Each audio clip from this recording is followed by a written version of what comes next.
Okay, thanks again for joining to the panelists. Here's my first question. Let's do the question to Shikhar, right? Shikhar, the question is, I think this has come multiple times, Shikhar, when I was curating the question. How do I stay motivated while doing PhD? How do I get up every day in the morning and say that, look, I want to do something interesting, rather than say, oh man, my life is boring, paper is not getting accepted, my advisor is not giving me time, I'm not able to write well, I'm not able to code well. What do I do? Yeah, so so this is my opinion, so definitely it might differ from others. So I would say that the first thing which we should have, like, for being motivated for PhD, is that, like, we should have a team to work on a particular problem. So generally I find that if I work on a problem alone, then after some time, like, I start finding it like difficult, and I might give it up and like start something looking for something else. So because the research is always challenging and it is always filled with failures. So if we have like a team with which we can work, then we can get interesting inputs along the way. And Shikhar, I think excuse me, sir. Excuse me, Shikhar, sir. can you increase the volume or sorry to interrupt you, but your voice is not coming properly. Thanks, Parul. Yeah. So, Shikhar, if it's possible, can you put a headphone or something? Is it better now? Oh, much better. Much better. Yeah. Sorry. Yeah. So I think the wrong. Yeah. So basically, I was saying that for being motivated, the first thing which we should have is like to have a team on which we are working on a particular problem, because like research is always filled with failures. And if we are a single person working on a particular problem, then after some time, like, we might find it like difficult or like too challenging and might give it up. So if you have a team, then we can keep on getting some interesting inputs along the way. And I see that like all the like most of the famous papers, they have like multiple authors, so it's a like a combined effort of multiple people. So apart from like advisor, like it's good to have like few more people working with you on a particular problem. So that's my like first like viewpoint of like being motivated for PhD. Another thing is like we should always have some deadlines, so we can keep some conference as like some goals for a particular project, and we should not leave it like that. Like, we can just work on this particular problem, because if we have some deadline, then we can keep planning our experiments such that like we have all the results by this date, and we can start working on like writing the paper and all that. So it's always good to have some deadlines like along with like projects. And another thing is like we should be meeting our advisors regularly. So I see like some people skip those things, so it's at least good to have a weekly meeting with the advisor, so that we have some pressure on the on ourselves that we have to do something this week, and need to show it to our advisor regularly. Otherwise, like if there is no such pressure, then like people generally become lazy, and they are not able to give that much output every time. And finally, I would say that it's also important to be a bit disciplined. So like during my PhD, like I always like used to be punctual, and never like I didn't used to work too much also. So I always worked between like 9 to 7, and beyond that, like I never uh, like worked on any project like most of the time.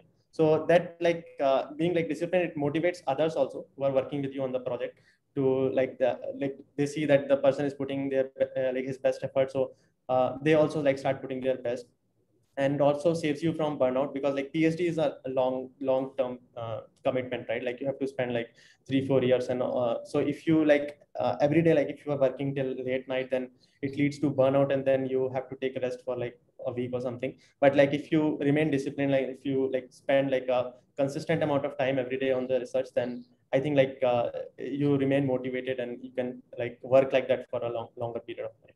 Yeah, so those were the things which were there in my mind. If others have like things like that. One quick thing, I think I'm also going to take the role of just keeping it lighter role. So you said when meet advisor, some people skip it. I don't know whether you meant the student or the advisor. So I think it's from both sides. So sometimes like advisors are busy. So like, yeah.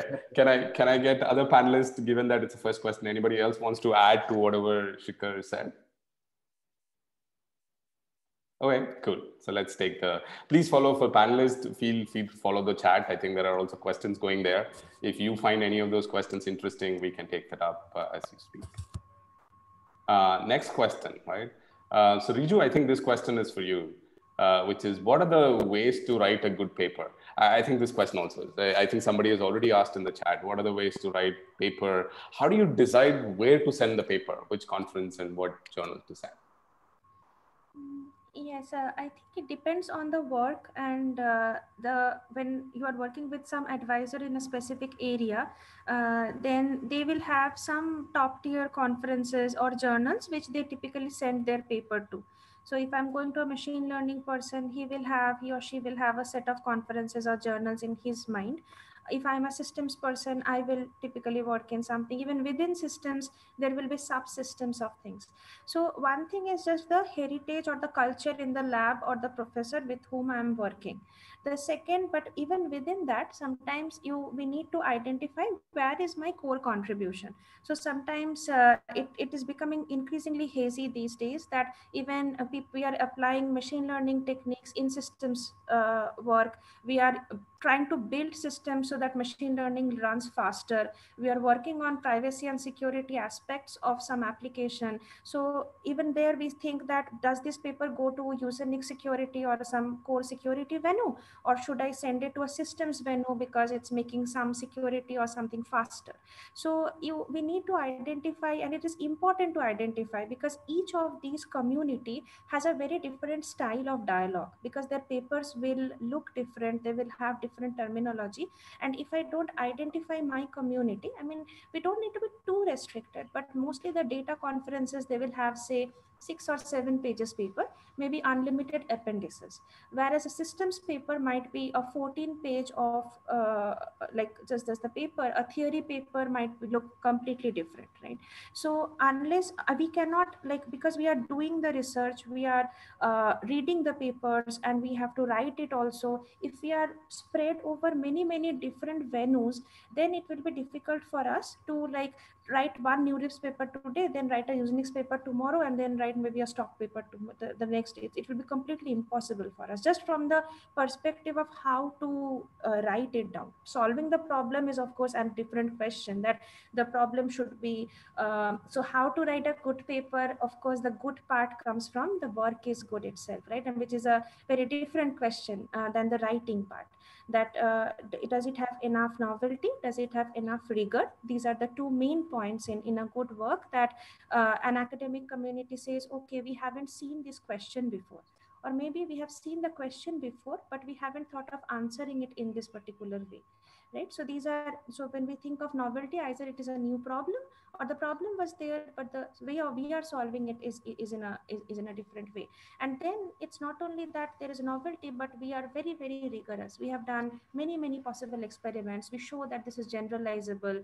We try to if it's a systems work, we try to do demonstrations of it in a real setting. If it's a data work, then it's more and more data sets which we can use to show some hypothesis. If it's theory work, it's like you have all these important theorems and then lemmas in between, right? So once you have this like the identifying what problem to solve, I think the question will come later on. But once you have the kind of the work kind of done, then the writing process, it is you have to look at the papers in the good venues where you are trying to send it. You cannot write a paper like a NeurIPS and send it to a security venue. The reviewers have a very different mindset in these two. So read the papers in the venues where you are trying to send it. Look at their organization. You will see that they typically will use some onion model. In the abstract, the whole paper is there in very short.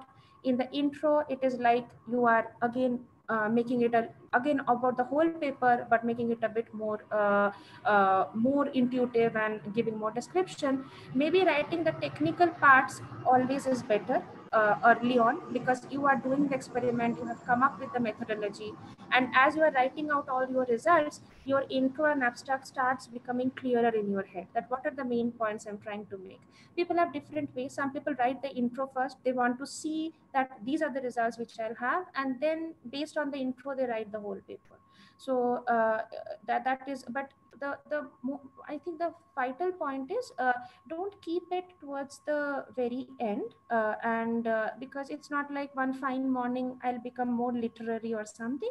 Just every day, after the chunk of the work has been done, start putting in text in overlay for or whichever SVN, and then kind of keep on refining that.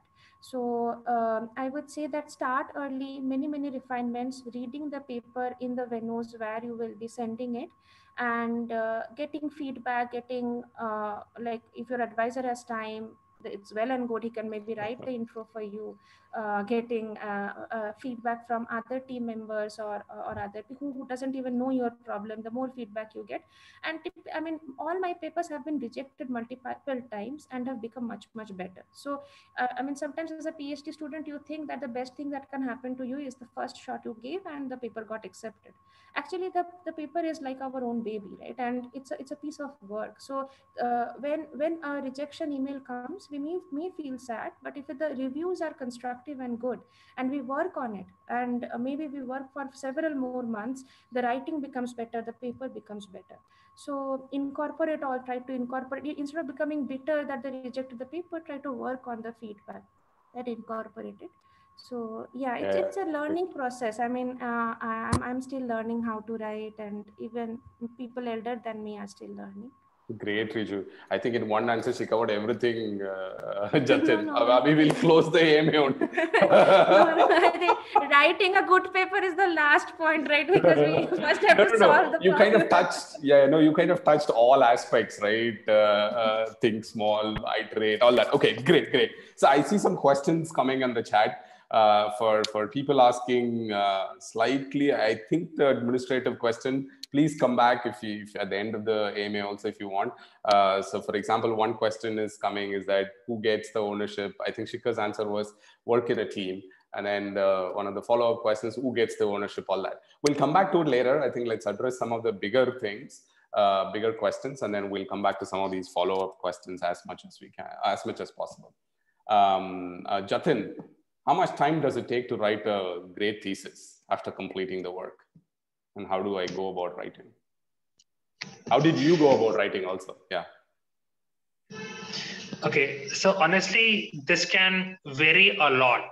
So this depends completely on how clear your own mind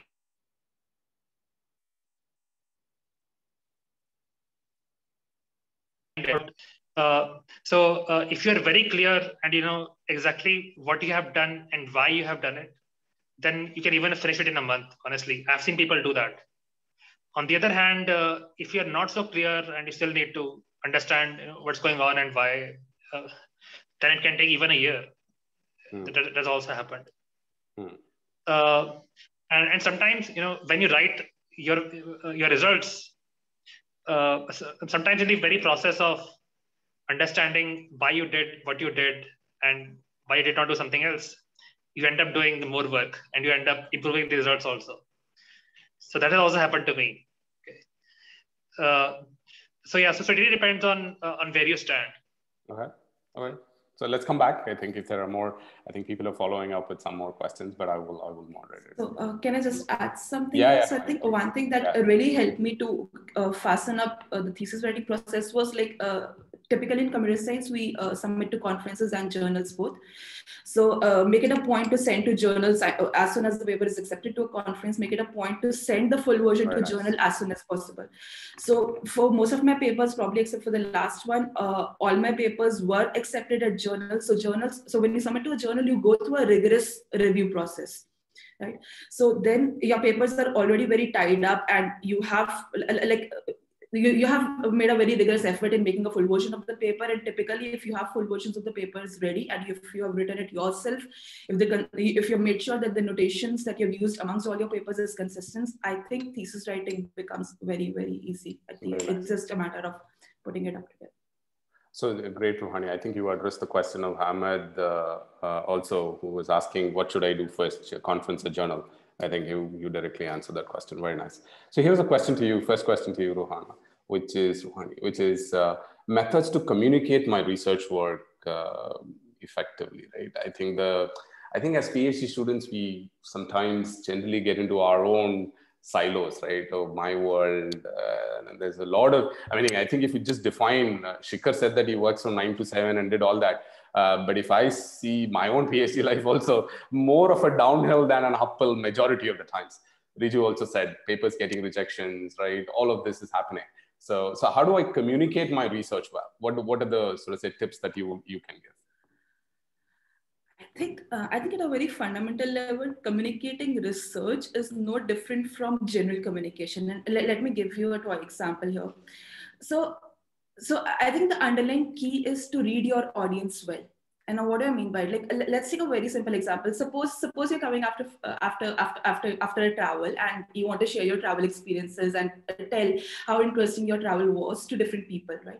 Now, and let's say you're telling this over call, so you have some limited time. So now just imagine the kind of details you share about your travel with your parents. Compare that to the kind of details you share with your friends, to your close friends, and to your colleagues. They differ. Even though you have experienced the same thing, your story is the same. The details that you give and the way you give it is different to each category, and that inherently comes to you because your point is, or subconsciously you're trying to make your experience interesting to them, right? And this is the same with research. So I mean, it requires a lot of practice to communicate our to subconsciously make our research experiences interesting to everyone. This requires a lot of research, but this is the key that we should have at the back of our head. Like, so for example, a non-expert in the area, no matter how hard you have tried it, no matter how many sleepless nights you have spent working out the details, as Riju said, this is your baby. So you're very possessive about the baby. If you have spent so many sleepless nights with your baby, you would be very eager to share all the technical details that you have worked out because during those nights. But maybe a non-expert is not really looking forward for those technical details. Like, you have to it's how you talk to a new person. When a new person comes in front of you, you initiate a talk by knowing you know what his or her interests are, and then you figure out what can I say so that he becomes interested in the kind of things that I'm working. So it has to be mutual. You have to understand the audience and then prepare your stuff accordingly. So I think, so thinking about a problem is one thing. Technical writing is another, because technical writing is a whole different paradigm. Usually the way we think is very different from the way we write. And in my opinion, making presentations for communicating after you have written a paper, that's a different ballgame altogether. So, I mean, I see a lot of people, like, once they've written a paper, they think it's done. So usually for presentations, they'll use the same lemmas and same proofs from the papers, copy them and use them. But that's not the case. When you're presenting, you have a different medium. Like, for example, you have an oral medium, and so you can be more expressive in an oral medium. So you have to completely change your communication. The written communication has to be completely different from the oral communication. And for example, if one concrete example that I can share here is, like, for example, for written communication, it's always discouraged. Like, we don't give proofs via pictures, right? It's not a formal way of giving writing proofs. But when you're presenting something, maybe it's not a very good idea to start presenting the very abstract model that you have come up with. And maybe it's a good idea to start explaining by example, because that's what retains. And then if a person is really interested, they can follow up with you and see and to know how it abstractly works. So I think the underlying thing is read your audience. And very nice, very nice. So one thing I picked up during my PhD life, much prescriptive one that I thought was this elevator pitch, right? Learn to give elevator pitches, which is, at least it was told to me, was, look, you're meeting the president of your institute. There's only 5 floors in the building. You're on the ground floor. He gets onto your elevator when he's with you, and he will go to his office on the 5th floor. Now he's going to ask you, turn around and ask you, okay, so what are you doing? Right? So you need to have some answers to them. You can't be saying that, oh, I start my work in social media analysis. I mean, that's not going to help, right? So it's something that would have, so I remember actually writing 3 different types of pitches, which is, one is for this 5-floor elevator, which is like 3 minutes or 1.5 to 3 minutes one. And then there's a 5-minute one. And then you get interest of this, and then some. So you just write it, right? And figure out how to express it, because majority of the times when we, as Rohani rightly said, when you express it by speaking, you're also creating the lines, creating the things. Sometimes that can take some time. By then the second floor would come and the president would go away, right?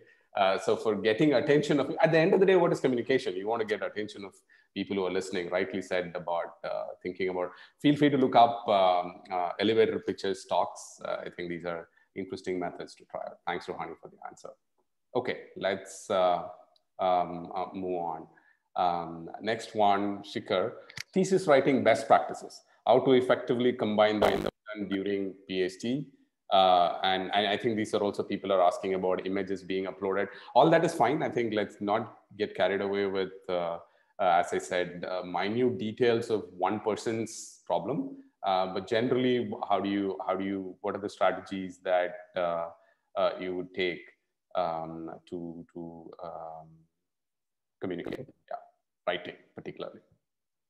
Yeah, so basically in the thesis, we should be presenting like one or two themes, and like all the projects should fit on those themes, so that like people are able to understand like what we are actually presenting as the core contribution to the community. So that thing we should keep in mind while writing the thesis. And as like Rohani also suggested, so like when we are submitting the research papers to journals or conferences, there like we can be like more thoughtful in our writing, and like can present our work in more detail, so that like when we are writing our final thesis, then from there we can like copy, like we can take that description from there, because like sometimes like you have published a paper in your first year and you are writing the thesis in your fourth year, so like there has been a big gap between like your work and when you are writing thesis. So if you have written the paper at that time very thoroughly, then you can like directly use that in your thesis, so that saves a lot of time. And another important thing is like to take feedback from experts. So this like this I practice in my case. So like I gave my thesis to multiple experts and I took their feedback before submitting it. And like this way, like the thesis went through multiple iterations, and we changed the way the things we we presented all the projects. So those are like I think like some of the practices which we can follow.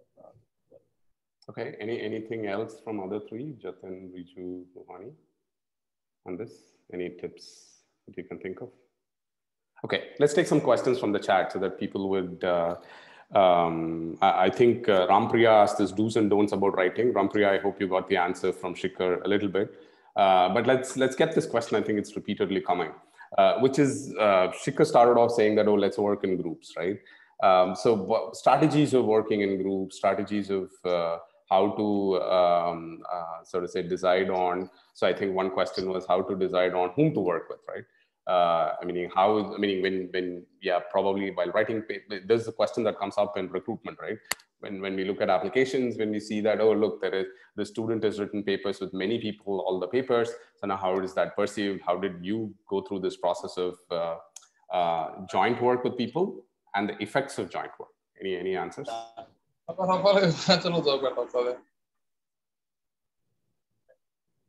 Yeah, any thoughts on this?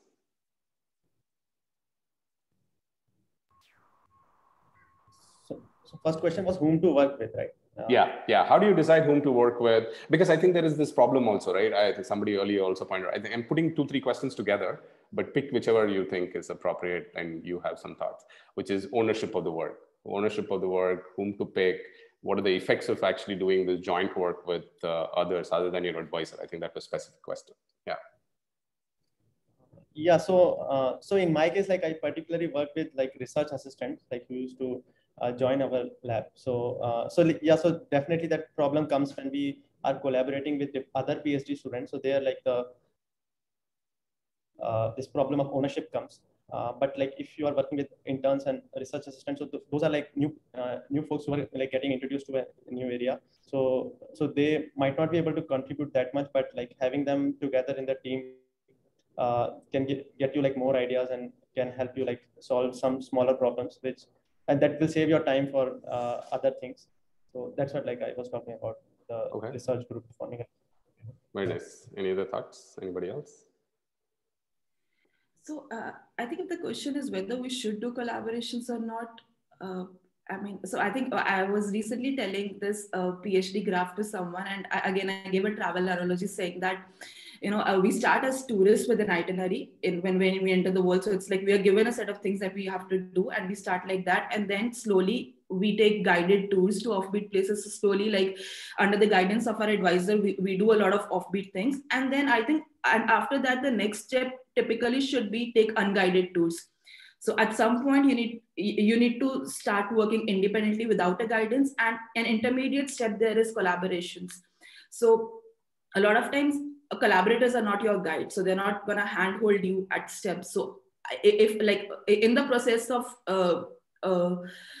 shifting from working under the guidance of your advisors to, because at the end you want to become an independent researcher. So during that process, I think collaborations really help. So because no one is really guiding you, no one is really sitting at your head and telling you what to do, and you're learning how to work in team. And I mean, of course, I want to say more the merrier, but I know in practical scenarios that doesn't always work out. But this is like how to choose your collaborators. This is like how would you form teams for play? Like how would you generally form teams for accomplishing a task? So yeah, first is of course if your collaborators have a certain edge over certain techniques or a certain expertise, they definitely bring something fresh to the table. Or sometimes you both have the same skill set, but of course the way you think are different. So that sometimes those differences can help you create better products. And then secondly, I think as Shikhar said, sometimes your collaborators are your interns or your researchers and assistants who do not have as much expertise as you would have. But I think that is fruitful in its own ways, because typically young students brings a lot of freshness, like a lot of fresh attitude, a lot of eagerness to work, and again a lot of those innocent questions that are asked over and over again that help you rethink about how you think about things. So I think even collaborations with interns and assistants, like at least to me, they have proved very fruitful. Like they have changed my stance on things. Like they make me rethink about what my stances on certain things are. So I think collaborations is fun. Okay, very nice. Okay, let's move on. So this is about reading papers now, right? The other way around, Riju, which is how to analyze whether a paper is good or not so good when you read them. What are the things that you would look for? So again, the definition of a good paper or a great paper and these, it changes as we age as researcher, right? As Ruhani says, for the intern, as an intern, when I'm first coming into work, every paper seems great. And I never think that I'll be ever be able to write any such thing, right? Because we are so young, and it is okay at that point because we are just trying to pick up the basic skills and those things. So first year of PhD, second year of PhD, postdoc, when I become a professor, senior professor, as my research experience goes, what I feel good or what interests me, that will definitely change. But I think in the PhD years, the good papers, they are kind of, it's not that broad, right? So I'm working in a certain area, and it's good to read or attend talks of other areas as well, just to keep some breadth. But typically I will read some conferences or something where I typically write. And I know that there are like now 5,000 papers coming out in the data conferences. So I'm not really sure that how they manage their reading list, which is like exponential in some sense. In systems, we don't feel that problem because there are certain top tier venues, only 30 papers in each of these conferences. I can read the title, I can read the abstract, and if I think that this has some alignment with what I want to go into, so then I'll go into it, right? So you must know these 3 levels of reading. One is just like the title and the abstract, that I know that okay, this paper is about this. One is the second level, you know the main results, and the other is which is very related to my work and I actually know every bit of it. Okay, so it's important to identify good papers just to know what should be my reading list, because reading is something which takes up time, and it's difficult to know what is good without reading it. So it's kind of a chicken and egg problem there. But maybe we can like with more and more reading, just try to identify certain points, that what is the core problem this paper is solving. If it is a good paper, it will have a very crisp problem statement. It will not, because it's not very incremental, right? They are trying to do something which is significantly new compared to what has been there before them. So they will have a very crisp problem statement that this was not being done. We are trying to address this. And their related work will also be very comprehensive. They will not try to hide anything. They will say that this was there, this was there, this was there. Yeah, and we are making this kind of thing. Okay, so and then and papers can be good in different ways also. Some might have tremendous experimental ways, the way they are plotting the graphs, it's very clean. You might want to learn that from there, though their problem statement is not very exciting. Whereas some papers might have the experimental section not so good, but they have defined their methods and those things in a very nice stepwise way. So they have some toy example on which they build the problem. So you can have different sample papers. From some you are learning experiments, how to write about them. From some you are learning how to write the technical parts. So yeah, I think there are many good papers, and sometimes I myself have never been able to publish anything in the top systems venues like SOSP or OSDI or some like which are for 30-40 years are systems venues. I'm still working in Mobisis or some lower level of conferences, but I read those better papers because that is the aspiration that I want to go towards there. So even if I'm not able to do something, it's good to know that what is the best thing which is going on, or best according to certain standards. So yeah, very great Riju. I think great Riju, and I think one of the points that you said is something that I have personally been also exploring, which is how do you increase the aspiration of people? That's the, I mean, whoa, it's nothing scientific, it's nothing technical to a PhD life. But somehow off late, I've been asking this question to myself and to others that, look, how do you get others to aspire for whatever that big is, right? As you rightly said, big can be very relative. Big can be very, very subjective to who's asking, where do I go? But very, very nice answer about aspiration. Okay, now let's take about, I think I don't know just about Jatin, but I know about all the other three who have done postdoc positions.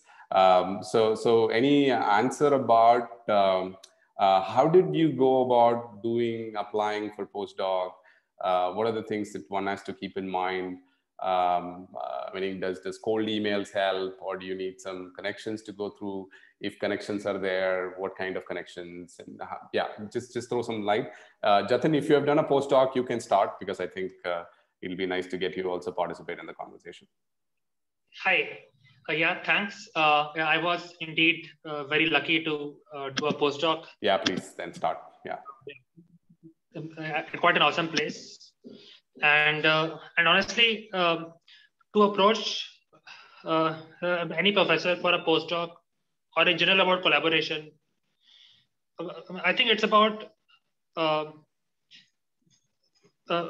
expressing why your interests match and why you think that you can contribute, right? I mean, think about it that, I mean, if you're a professor, then what are you looking for, right?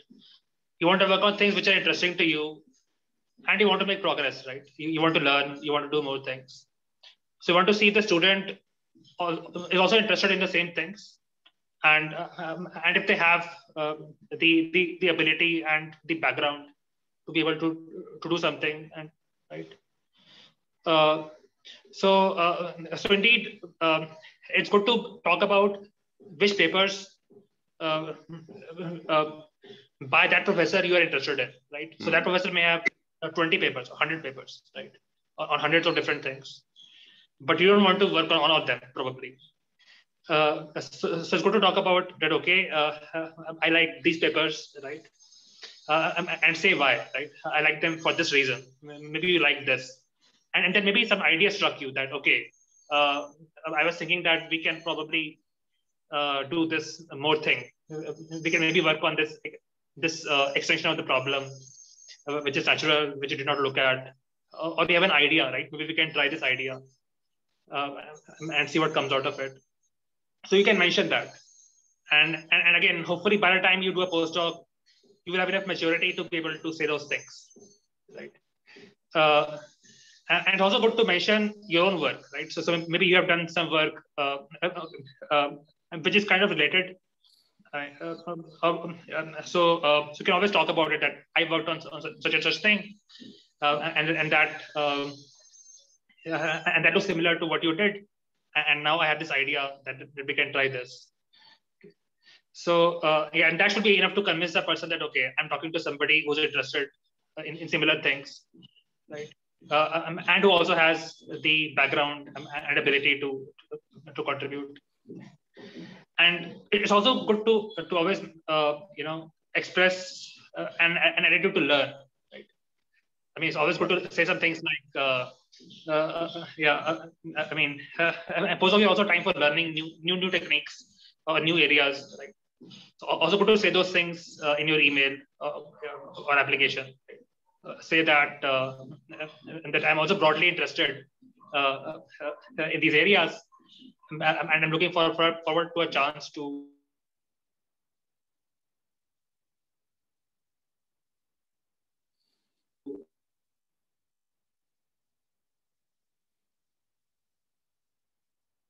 and especially even though I don't know it yet, I would like to learn these things. Yeah, sure. Yeah. All right, cool. Yeah, Shikhar, anything from your side, from IISc to, I think you spent a brief time in CMU and then to MSR, right? So. Yeah, so definitely for getting postdocs, contacts help. So, so in my case, like I met my advisor during a conference, and from there the thing start. We can meet people and can share our interest that we want to work with them. Then I think from there, like things can help. Otherwise, like emails are generally they get ignored because like these people have like too many incoming emails. So meeting in person is like I think it helps more. Like that's what I can say. Very nice. Yeah, Riju?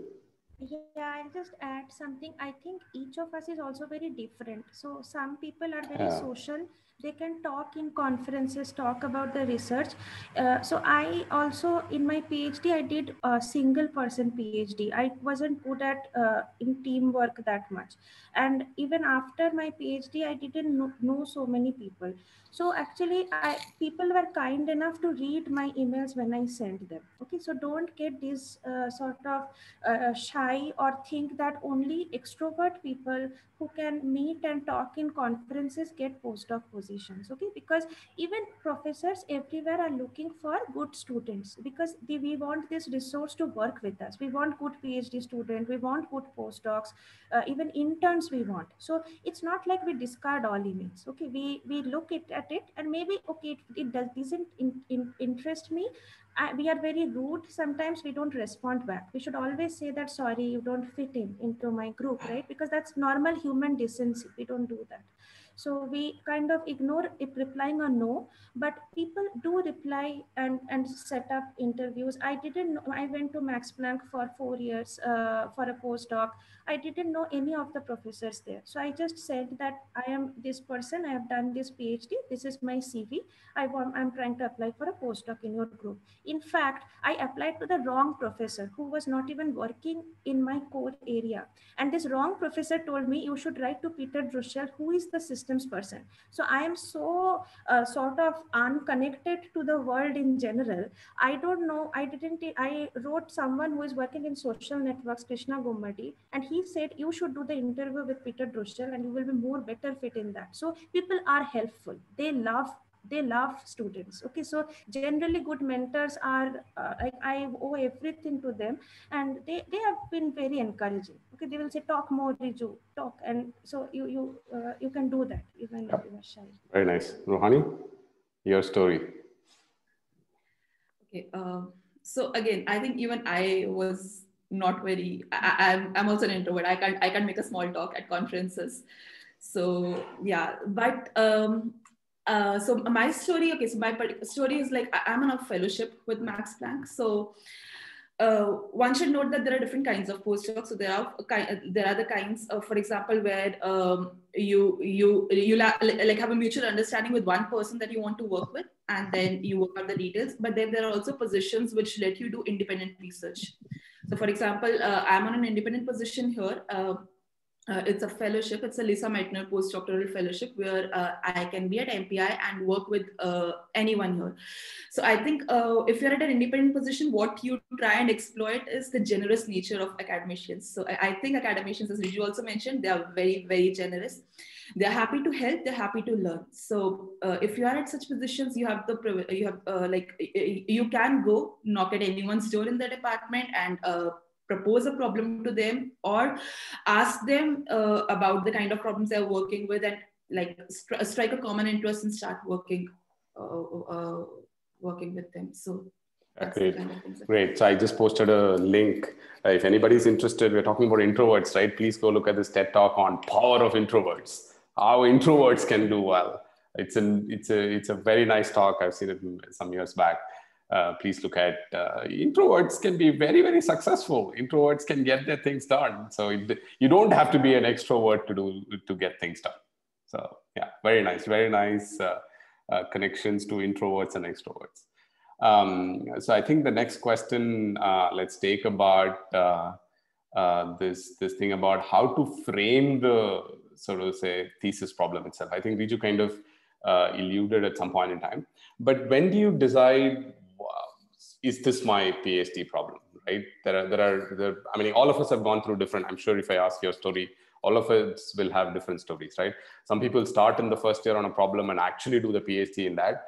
Some people like me, I did like 2-3 problems in the first 1.5, 2 years, and then decided, oh, this looks interesting. I took a course and then said that, oh, that course is very interesting. Let's think about that problem, and then spend some time, look at something, and then decide that, okay, that's the problem. So how do you decide what problem to work on? And particularly what problem to focus on as a PhD? So I think problems to work on, all of you have said, many problems will come. You can pick up something, but when do you decide? How did you decide, in case if you can talk about it, or how do you make the choice of, okay, this is the problem that I want to spend time on, get my PhD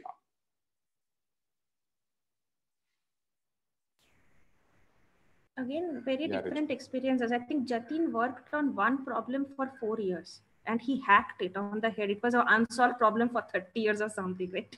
So none of us is as strong or brave as him. I mean, for 4 years you are working and toiling. So Jatin will have a very different story to say, I think. And I was much more like a timid person. Like I tried to write the next paper, and then the paper should be a top tier paper, and then the next paper, and together I tried to form some story out of it. It was not like I knew how my thesis will look like. It was a paper by paper combining it together. Very nice. Yeah. So again, please keep in mind, all of us, the participants, students, are interested only hearing your story, right? I think given that you just, even last 5 years or 6 years only, all of you graduated. So I think just sharing your stories only would make very much use for the audience. Yeah, Jatin, you wanted to say something about your 4-year experience?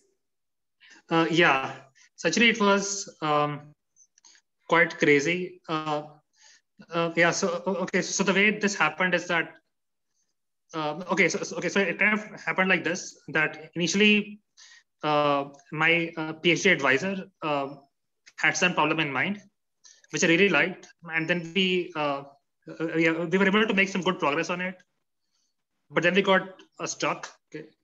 And then he proposed a new problem, which was also, kind of interesting. At the beginning, I was not very into it, but slowly as I tried it more, I thought that, okay, there is some beauty here and something to be done. And and then we tried quite a lot of different things for 3-4 years, and and it was not an easy experience. I mean, I would not recommend it to anybody, honestly. What I did. So I think in the end, to be very, very honest, I would just say that we got lucky. I mean, so I mean, near the end, I was on the verge of giving up. I had finished 5 years and I was kind of, on my last legs. So there's not a recommended approach, but so probably what I can talk about is what I did after that. So after I finished my PhD, then I went to a postdoc, and then I worked on different problems in a totally different style. Then also I worked with PhD students, right? On their own PhD problems, right? And their style was like totally different. There we would read a bunch of different kinds of papers and talk to different kind of people and see and try to come up with an idea. And if we could not come up with an idea quickly, then we would just dump it. So try for 1 month. If you don't get anything in 1 month, just throw it. Okay. So we did it like that. Very nice. And that was also very good, actually. Nice. I mean, even though it does not sound brave, but ultimately, it's not about being brave. It's about doing interesting things. Super. So there are all these different approaches. Very nice. Okay. Anybody else wants to add? If not, yeah, Ruhani. You want to add something? I wanted to add, I want to say something with Jatin. I think what you said, you just got lucky. I think Piki also mentioned it in the chat. I think you get lucky because you work every day towards it, and then like you work for 4 years every day, and of course one day you get just lucky. So I mean, people say overnight success. Nothing is an overnight success.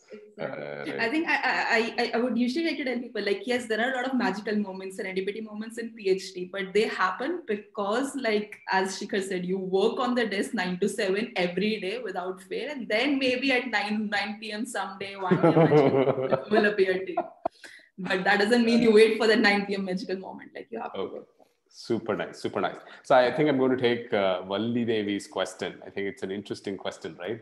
Which is, so you start your PhD work in the first year, second year, you start working on something, and then you come up with a paper, you do something.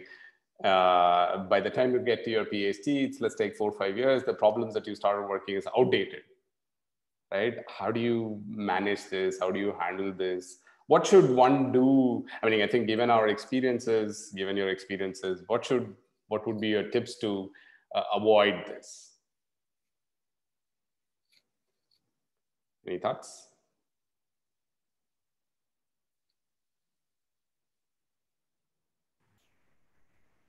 Should I point out somebody?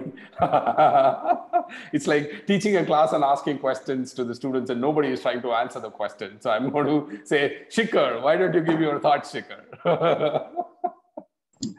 Yeah, Shikhar, any thoughts for this? How do you keep yourself updated and not get into these outdated problems? So I think like before selecting some problem, we should be a little bit more visionary, like to see like it should be sufficiently challenging so that like it can last for till the time our PhD ends. So I think that we can take care while we are entering into something. So and if something has already got outdated, then I think for that like nothing can be done, right? Like, so I think this thing should be decided like before we start working on some particular problem. Like we should see like it should be sufficiently challenging and like people are still exploring. It's not a solved problem like which we are trying to. Super. Yeah. Okay. Let me just I want to explain this here on this question. Who is this? So I am Asad speaking. Who? Yeah, I am Asad. Asad, can we take your conversation later? I think when. Yeah, please. Yeah, thanks. Okay, let's go to the next question in the questions that I curated. I'm jumping some questions, but anybody can take, given that Shikhar has spoken, I'll move this question to somebody else. So all 4 of you did PhD and then you're doing currently something else, right? Faculty, postdoc, 2 faculty and 2 postdoc, right? Very nice combination also, right, in that. So what are the transferable skills that you think you had, which is helping you? Something that you did in PhD that is helping you now. I think Riju said right earlier that she was not a person who used to work with teams. I mean, meaning that kind of things that you observed during your PhD or things that you learned during your PhD, other than this typical things, right? Oh, let's write good papers, great papers, read papers. These are probably very directly I can talk about. But what are the small tidbits, transferable skills that you got out of PhD, which is helping you right now? Okay, so maybe I can say something. Yeah. So I think one thing which has really helped me is learning how to express myself, both in writing and also while giving a presentation. Okay. So earlier, my writing used to be totally rambling. I mean, I would just write things which even I could not understand, forget anyone else. Okay.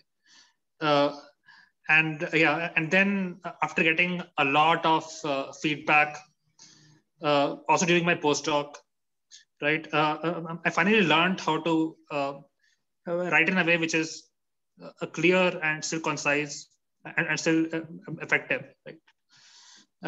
And that has served me very well, not just in research, but like everywhere.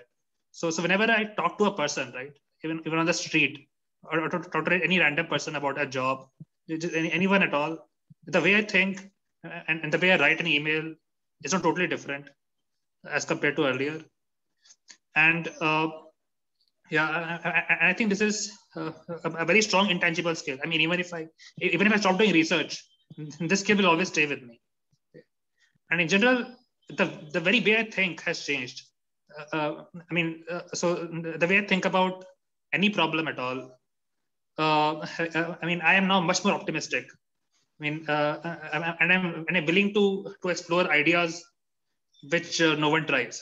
Okay. Sure. Because that has helped me in the past. I know that if you try ideas which no one tries, then somewhere you will hit. Very so nice. So people, ideas which everyone laughs at, I happily try them. So this attitude I've developed, and again, like this is intangible. I mean, even if I don't do research, this is always very valuable. Okay. Anybody else? Skills, transferable skills. I think I was a systems as a systems person because I coded and debugged all the systems which I built during my PhD. I always have this industry option open for me, which is sometimes very has a nice feeling, because academia is hard, research might not go well, I might not get a faculty position, and postdocs even maybe I'll get in a very remote IIT somewhere and I cannot travel home. So because academic positions are hard to get and two body problems occur, my husband might not get in the same place. So having this multiple job options always help. And in systems work, it is a good thing that we don't get out of touch with implementation, because even now as a professor, I can the coding and the debugging skills which I have developed, even my students, I can tell them they're stuck for 3 days and they say, why don't you look at this register, maybe this value you are, because I have gone through 5 years of debugging that in my PhD and also again 4 years in my postdoc, right? So this is just like doing proofs by your hand when you are a theory student. This is a core skill. Nobody is ever going to take it away from you, just like cycling or swimming. Just building systems which work, which you can code, debug, and you know how it works from end to end.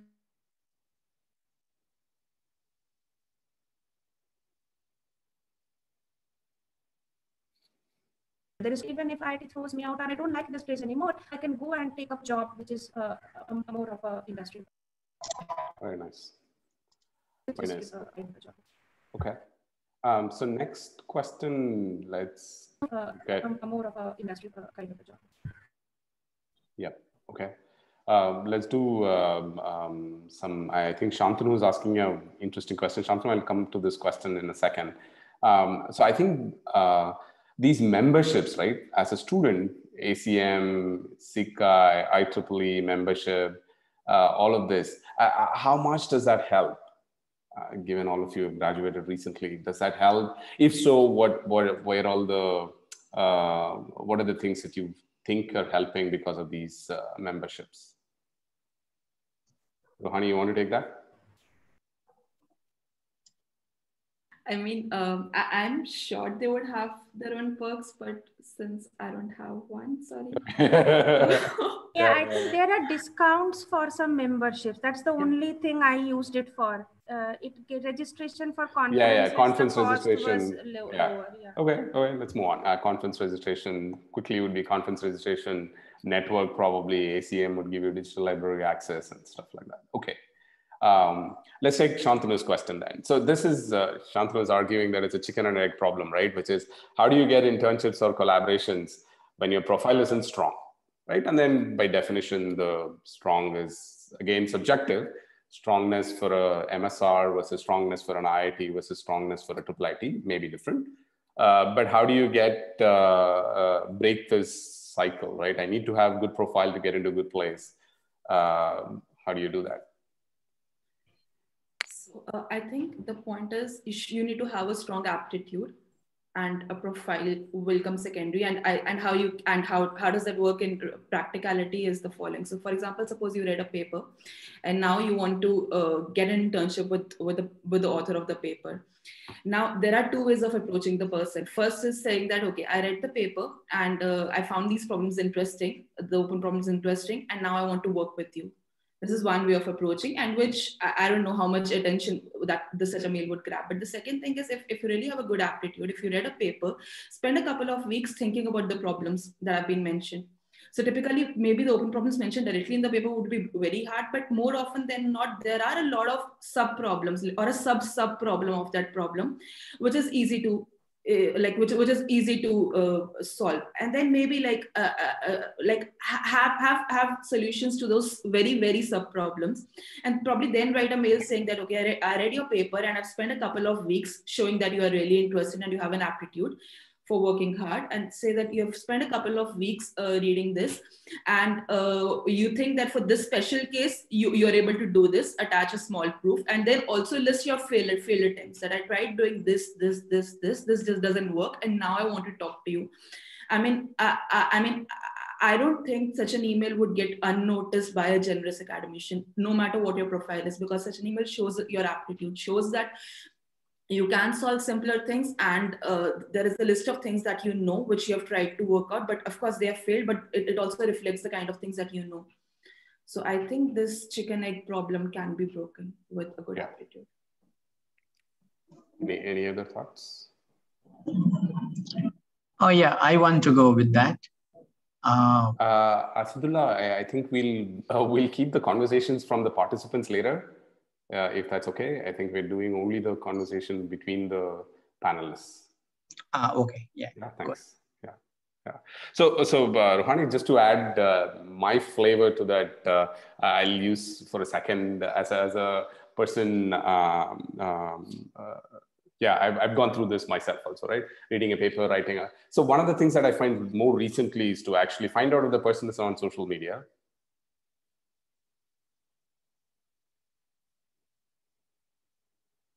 Hello.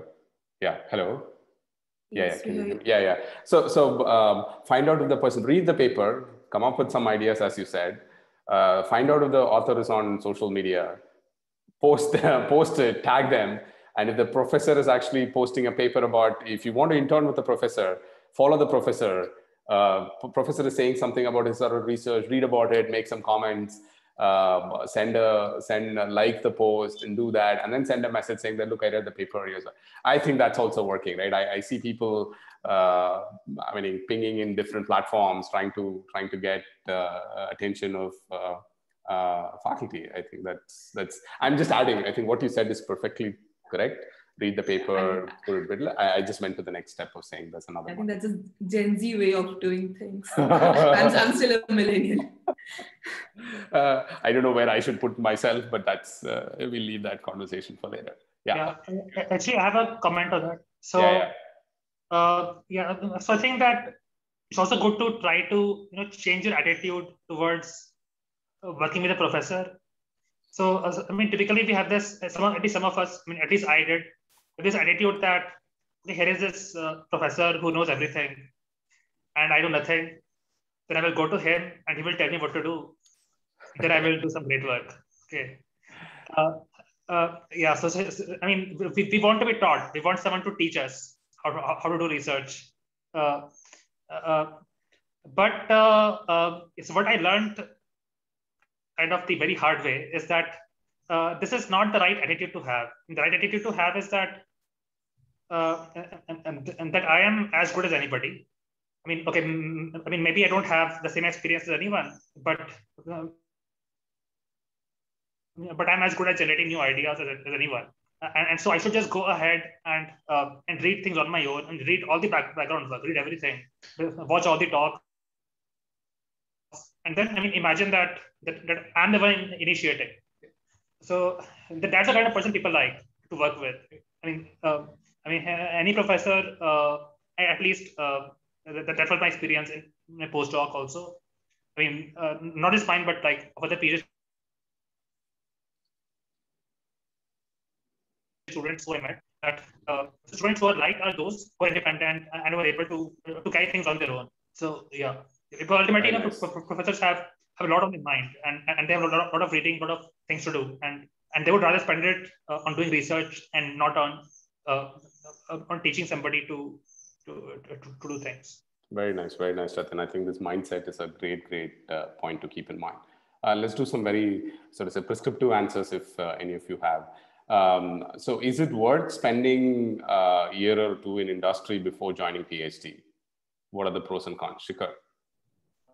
Yeah, so I haven't done it personally, so so my opinion might be right, might be wrong. So, like as per my understanding, like if we spend 1 or 2 years in the industry before joining a PhD program, then there is like more chances of getting into a more reputed program. That's what I have seen, like based on like the profile of people. So they get into like more better universities and like with more like better professors. So like if they have spent some time in industry. And apart from that, like there is also an advantage of like exploring different areas. So because when we are working in some research labs, and there is like freedom to explore different areas, like one can shift to another topic, like if one is not liking it. So there is no pressure as such, like which is there doing the PhD, because like you don't have to write a thesis at the end. So like it gives one more time to explore different things, and once one settles down on a problem, then one can apply for a PhD program. So that way, like one's thought process will also be more clear, and that way, like one will be able to convince some professor like better, like compared to like if person is directly coming after BTech or some tech. So yeah, that's Very nice. Very nice. So Riju, tips for PhD beginners. I just started my PhD in January. What would be your top 3 or top 5 recommendations for me? Read, and as Jatin said, don't think you are less than anyone. So just read the kind of things you want to do, think that you will be able to do it, and start doing them. Riju, we are not able to hear you, Riju. Ruhani, Shikhar, you're able to hear her? No, yeah.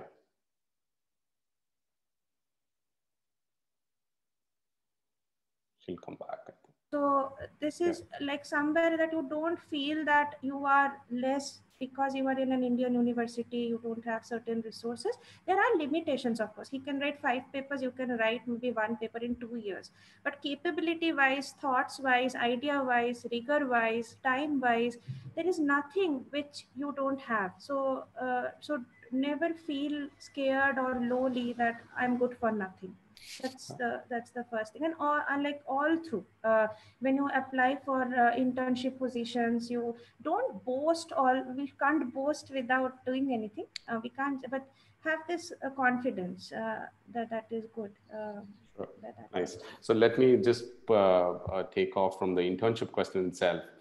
So is the internship important for PhD students? And how important it is for academic jobs, how important it is for industry jobs, or not important? Any thoughts on? I don't know if any of you have done internship, please share experiences from there.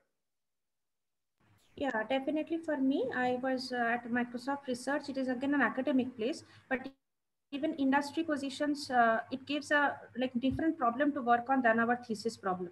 So it gives some breadth. It was very useful for me. Jatin, any internship experience? Yes, yeah, I think that internships were actually some of the best time of my PhD. I mean, I got a break for 2 months. I could go somewhere else. Not see the advisor. Yeah. So I think that if you have any interests, yeah, and then you should definitely apply. And the good thing about internships is that they're easier to get than postdocs because it's a very short-term commitment. So people are willing to take a risk. Sure. So you can just go and have fun. Very nice. Shikhar? Yeah, so I feel that like it helps to improve your profile a lot, and that way like you can get a better postdoc later on. So so that way like it's very helpful. Very nice. Rohani, any internship experience? So yeah, I did visit a few places, but most of my projects there were based on my thesis. So I didn't have like a very diversity that way. But yes, I think it helps in collaborations, for example.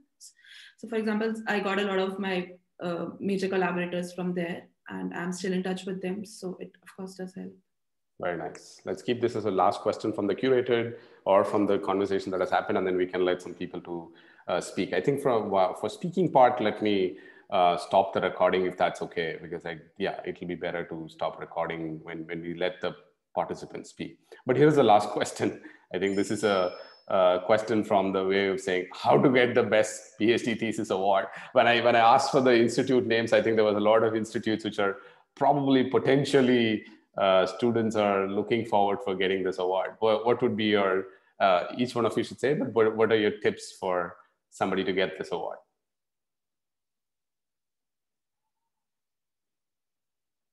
Jatin, you should say anything more than just being lucky. Okay, yeah.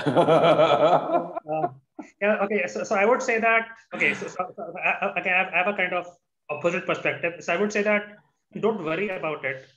Honestly, people in my own batch, PhD batch, who did not get the award are doing better than me now. Okay, so so I mean, award is not everything. So I mean, ultimately, if you have a good story for your research, and you know what you want to do, and you have some level of preparation, then that is what really matters. If you have that and you can sell that to any recruiter in a company or academia, then people will appreciate it much more than having an award. Yeah. Very nice.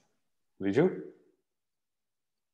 Yes, same here. I will discourage you from focusing on anything. It's not sustainable. I mean, this world of likes and loves and hashtags and this thing, it will make us sick. So don't go for it. Just keep. So I will be very personal here. I have lost babies. I have lost my father last year. If I didn't have my research, I would not be sitting here talking to you. Okay. So just keep your work as a place which can be your solace when there is nothing working for you. So don't make it as a point of this, how our mothers would be like 90% Sarmajika beta. That's not, we cannot live our life like that. So very nice. Shikhar. Yeah, so I will definitely say like, so we don't like, no one like, even I myself like never worried about it. So we just got it at the end. So, but while doing my PhD, like I just followed like for every paper I wrote, like I used to release its code. And like I used to document it quite well so that like others can like use it, and that way like that helped me to get more citations and get my work more recognized. So I think like in machine learning domain and like in systems domain as well. So like releasing the code and like making it accessible to the people, like easy to run. So people release code like which is like something which like no one can run. So that kind of work one should not do. So like I kept my code such that like you just run one script, and that will like download everything, install everything, and will give you the results which are reported. So that way, like I think if you work, then work will get more audience and like more citations, and that way, like you can increase your chances. Very nice. Rohani? I mean, I have nothing new to add. And but yes, I do agree that you can't run behind it. As Riju said, there are enough things during your PhD that keep you engaged. There are enough things that you need to sort out because nothing is concrete. You don't get answers to a lot of things. There is no one right answer to things. So there are a lot of things to figure out anyway. And in the middle of this, if you also add this parameter, I don't think it becomes, what do we call, like P-space complete or whatever, like some higher level complete. And I don't think it's a good Very thing. nice. Very nice. Yeah. Okay, good. By the way, I'll just say one thing which is kind of concrete. So when you write your thesis or write any paper, actually, it's not about thesis, write anything at all. So I think it's good to master style. So style is something which no one teaches in school, unfortunately, or even in college. So there's something I learned very late. So there's a book called Elements of Style. Yeah. So Elements of Style by William Strunk Jr. Yeah. You can find it online, it's free. And it's an amazing book. Seriously, it just changed my total writing style, made it so much more effective. So And it's a small book, by the way. It's just it's a very short book. Yeah. Meaning number of pages, size, everything is very small. Yeah. Great pointer, Jatin. I think that's a great pointer. Okay, good. So we will wrap the official discussion. Any final thoughts from the panelists? If not, I will stop the recording and then we'll let audience to ask you questions directly. Looks like some people are interested in asking it directly. I will let your discretion to answer it. Whoever wants to pick, but I will moderate it. Don't worry. I will make sure that the questions are moderated and kind of, yeah. Okay. Thanks panelists for your time. Thanks for the participants. I think we are like 170 plus. I'm like super happy. The highest ever we have had in an AMA session yet, which is super nice. Thanks for the panelists. Thanks for the audience. I'll stop recording now.